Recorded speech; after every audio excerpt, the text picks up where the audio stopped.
Монголын шилдэг YouTube-уудын тухай сонирхолтой баримтууд Part 2.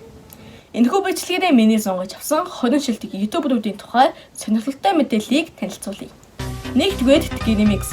Girimix нь энэ жил 29 настай ба түүний өндөр 1.75 м байх нэ. Хоёрдугаар Түшиг. YouTube Түшиг нь энэ жил 33 настай ба түүний өндөр 1.88 м байдаг байх нэ.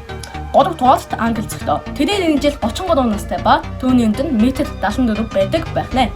Дөрөвдүгээр Мөнхөш. Тэрээр энэ жил 31 настай ба түүний өндөр 1.71 м байдаг юм байна.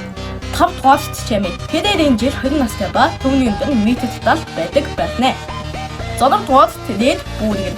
Тэрээр энэ жил 21 настай ба түүний өндөр 1.84 м байдаг байх нэ. Долдугаар CTS.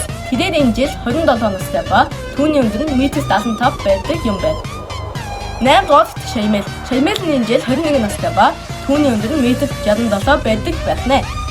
9-дугаар Допононы. Тэрээр энэ жил 19 настай ба түүний өндөр 1.72 м байдаг байх нэ.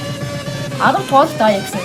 Ayakson нь энэ жил 25 настай ба түүний өндөр 1.79 байдаг юм байна.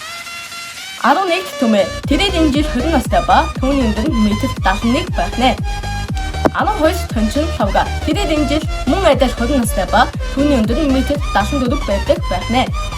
13-т Баярцаг ТV. Тэрээр энэ жил 12 настай ба түүний өндөр 1.53 м байдаг байх нэ.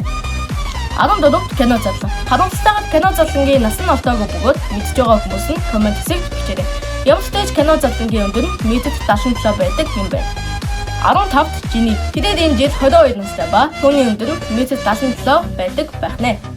16-т Молбидигийн Гана. Тэрээр энэ жил 30 настай ба түүний өндөр 1.75 м байдаг юм байна. 17-т Золбоо ТV. Тэрээр энэ жил 37 настай ба түүний өндөр нь 1.83 м байдаг байх нэ. 18-т Очноос World.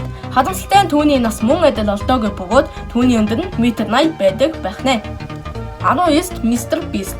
Тэрээр энэ жил 27 настай ба түүний өндөр нь 1.96 м байдаг юм байна. 20-т Daisho Speed. Тэрээр энэ жил 20 настай ба түүний өндөр нь 1.73 м байдаг байх нэ.